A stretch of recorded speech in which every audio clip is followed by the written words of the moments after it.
When we were studying series circuits, we mentioned how the equivalent resistance is found by summing the resistors.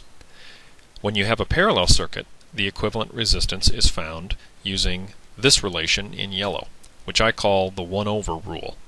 Essentially, you take the reciprocal of each of the resistors, add them up, and that sum is the reciprocal of the equivalent resistance. So, to find the equivalent resistance, then, you would take the reciprocal of that sum. Let's do an example. Here we have a circuit, and we have what I call a circuit Sudoku puzzle, which gives us certain information about the circuit. We have a 12-volt battery and two resistors that are in parallel of 6 and 3 ohms. Let's first find the equivalent resistance, which is the resistance in this case felt by the battery. So we'll go 1/6 plus 1/3. If you add those up, you get 1/2. So 1/2 is equal to 1 over the equivalent resistance. So to find the equivalent resistance, we would take the reciprocal of 1/2, which is 2. As I've mentioned in an earlier lesson, for any row in this table, Ohm's law must hold. So V is equal to I times R.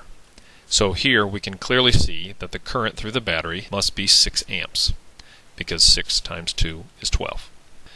If we were color coding this circuit with electric pressures, since this is a 12-volt battery, we could assume that low pressure will have a value of 0 volts, and the high pressure will have a pressure of 12 volts. So we can see that the pressure difference across each resistor is 12 volts. 12 on one side, 0 on the other. 12 on one side, 0 on the other.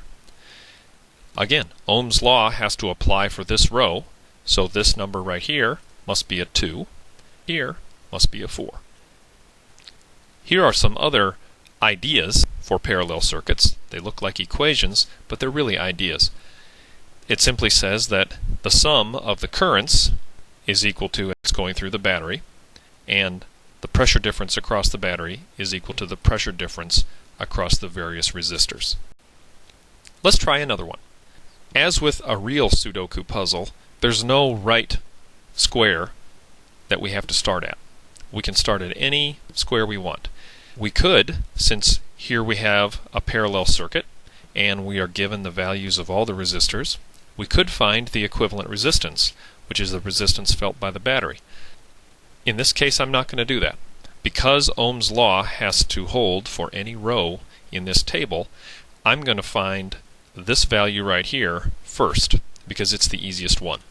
And that clearly is going to have to be 8 amps.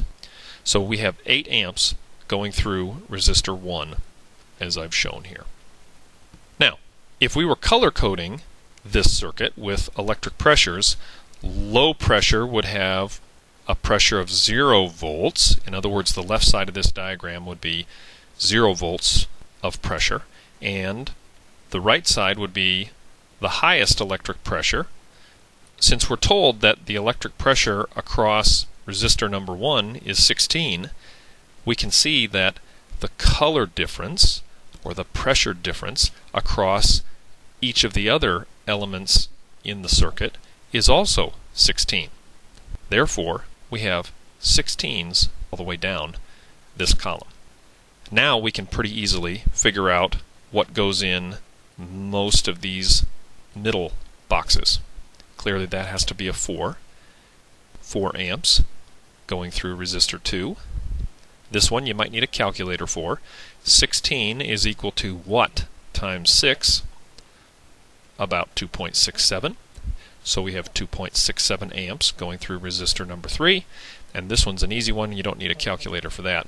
2 amps through resistor number 4. So, let's find the current that's going through the battery. And let's start down here on the diagram with 2 amps. So we have 2 amps, 2 amps, 2 amps, 2 amps, 2 amps, and right here they join up with 2.67 amps going this way, which means if I were to put an ammeter right here, it would read 4.67 amps.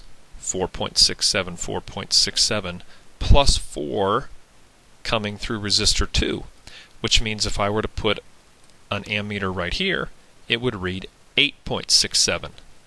8.67 amps, 8.67 amps, plus 8 coming this way, 16.67, 16.67, 16.67 through the battery. Which means 16.67 times what equals 16. That's Ohm's law. The equivalent resistance, or the resistance felt by the battery, is 0.96 ohms. If we wanted to check that, if we had started by simply finding the equivalent resistance, we would use the 1 over rule. 1 over 8 plus 1 over 6 plus 1 over 4 plus 1 over 2, add that up, and take the reciprocal, look at what you get, 0.96 ohms. Final thoughts on parallel circuits. In a parallel circuit, the resistance elements are in a this way or that way configuration. The current splits and goes through multiple resistors at the same time. That is, there are multiple paths for charge flow.